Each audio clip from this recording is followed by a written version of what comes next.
एक और नए ब्लॉग पर आप सभी का स्वागत है। शादी का समारोह। पहाड़ी शादी अन्य शादी से थोड़ा सा अलग इसलिए होती कि विषम भौगोलिक परिस्थिति होती, तो यहाँ पर उसी हिसाब से आयोजन भी होते हैं। ज़्यादातर आयोजन दिन के उजाले में होते हैं क्योंकि रात में वाइल्ड एनिमल्स वगैरह खतरा भी होता है। और कई जगह ऐसी भौगोलिक परिस्थिति हो जाती है जहाँ पर जनरेटर अथवा बिजली की सुविधा नहीं होती। अब तो सड़क किनारे सभी जगह ये सुविधाएं प्रचुरता से उपलब्ध। पारंपरिक में तोरण दारों में इस तरह से पताकाओं का इस्तेमाल किया जाता है, इसको पताका ही कहते हैं। इसके अलावा यहाँ के वाद्य यंत्र भी पारंपरिक होते हैं। एक तो मशक बीन होती है जिसको विग पाइपर कहते हैं। इसके अलावा तलवार, ढाल और कुछ अलग तरह का अर्धगोलाकार एक ढोल जैसा होता है जिसको पीटा जाता है। ढोल तो सिलेंडर के फॉर्म का होता है, लेकिन जो हेमिस्फेयर में पीटा जाता है इसको भी ढोल कहते हैं, या क्या कहते हैं इसकी मुझे ज़्यादा जानकारी नहीं है।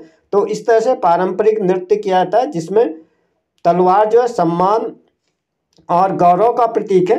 पराक्रम, शौर्य को व्यक्त करने के लिए तलवार का प्रतीक किया जाता है। जैसे हमारे देश के अन्य भागों में राजपूत परिवार में भी अलग अलग तरीके से शक्ति प्रदर्शन किया जाता है, तो इस तरह से इसमें भी होता है। कुछ अलग वाद्य यंत्र मिल जाते हैं, लेकिन आयोजन ज़्यादातर दिन के उजाले में होते हैं, रात में क्योंकि यहाँ पर काफ़ी ज़्यादा खतरा भी होता है। अब कहीं कहीं रात में भी आयोजन होने लगे, लेकिन रात में व्यवस्थाएं बनाना काफ़ी कठिन होता है क्योंकि विषम भौगोलिक परिस्थिति से भारी भारी वाहन नहीं जा पाते। इसके अलावा घर भी दूर दूर होते हैं, तो शाम को घर को अकेला छोड़ना थोड़ा सा रिस्क होता है। साथ में अगर छोटे बच्चे हैं तो जैसे सारे आयोजन दिन के उजाले में होते हैं, यहाँ तक कि महिला संगीत भी दिन के उजाले में होता है। अगर आपके यहाँ आसपास बर्थडे पार्टी है, जैसे शहरों में रात को होता है, तो यहाँ जितनी बर्थडे पार्टी ज़्यादातर दिन में होता है। दिन में काफ़ी चीज़ें आसान हो जाती है। एक तो विजिबिलिटी पूरी रहती है, दूसरी सड़क किनारे तो उतनी दिक्कत नहीं होती। जिनके घर सड़क से दूर होते हैं तो वहाँ पर थोड़ा रात में अंधेरा ज़्यादा हो जाता है, सब जगह प्रकाश की व्यवस्था नहीं हो पाती, तो दिन में थोड़ा व्यवस्थाओं को मैनेज करने में आसानी होती है।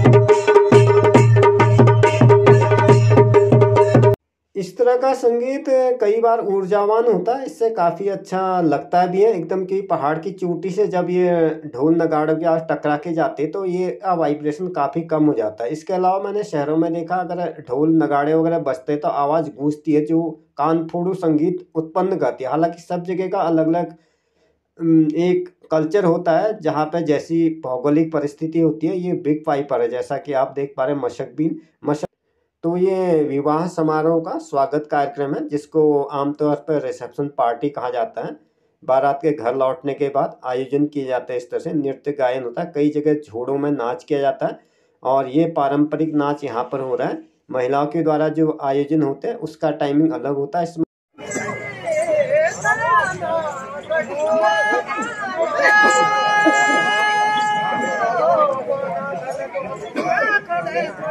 वाद्य यंत्र है जो मैंने रेक्टेंगल बना रखा है, इसका क्या नाम है अगर किसी सम्मानित दर्शक को मालूम है तो मुझे इस बारे में बताया। ये अर्धगोला टाइप का होता है, इसको पीटा जाता है।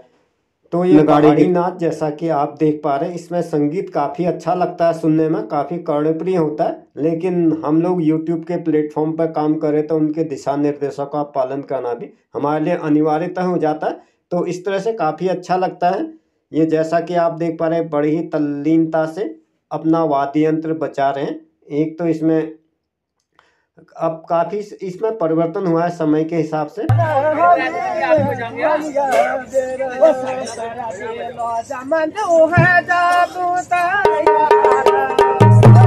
तो इस तरह से जैसा कि आप देख पा रहे हैं संगीत पक्ष इसमें काफ़ी है। इसके अलावा नृत्य भी होता है। यहाँ का संगीत अन्य देशों के या देश के अन्य भागों के संगीत से कुछ अलग इसलिए लगता है क्योंकि यहाँ पर एक तो एरिया ज़्यादा होने से आवाज़ एकदम फैल जाती है, तो वो थोड़ा कर्णप्रिय लगता है। अदरवाइज क्या होता है, भीड़ भाड़ वाली जगह में आपने शहरों पर ध्यान दिया होगा, आवाज़ जो ऊंची ऊंची इमारतों से टकराती है तो कानों को वो चीज़ कान फोड़ू संगीत लगता है। जबकि यहाँ का संगीत अगर पहाड़ की चोटी से बजा तो पहाड़ की दूसरी चोटी से टकरा के वापस जाता है और आवाज़ें इसमें फैल जाती है। आधुनिक समय में यहाँ पर भी डीजे अथवा लाउड स्पीकर का इस्तेमाल होने लगा है, लेकिन पहले इसी तरह से मुँह के द्वारा गायन शैली का इस्तेमाल किया जाता था और अब ज़्यादातर नर्तक वगैरह भी बाहर से मंगाए जाते हैं।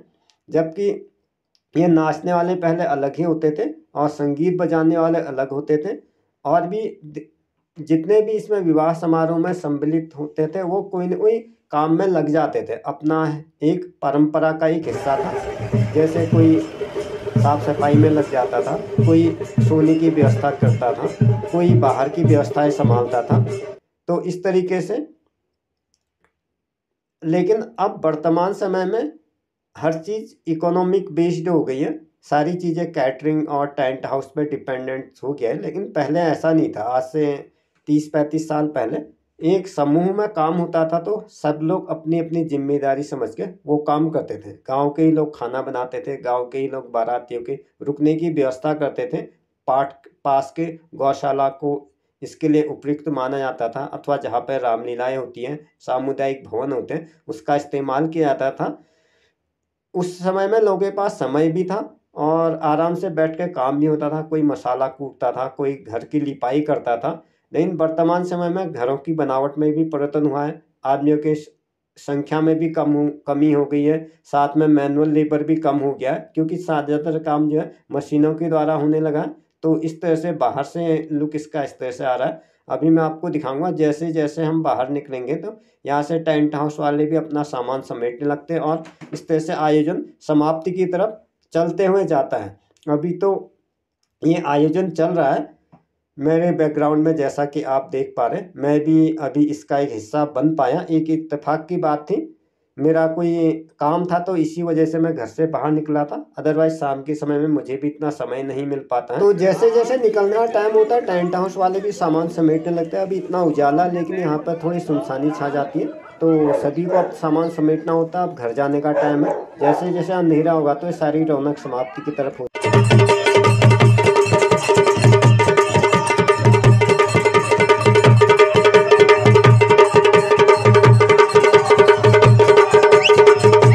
जैसा कि आपने पहले वाली क्लिप में देखा, बख्शीश वगैरह दे दी जाती है समाप्ति होने से पहले। मजदूरी तो खैर अलग होती है, जिसका भी जो बनता है वो दे ही देना चाहिए, तभी किसी कला की संरक्षण होना भी जरूरी होता है। अब ये काफ़ी सारी इन चीज़ों को सरकार के द्वारा भी बढ़ावा देना चाहिए, जो कि हमारी परंपरा का हिस्सा। अब इसमें भी फिल्मी लटके झटके आने लग गए हैं।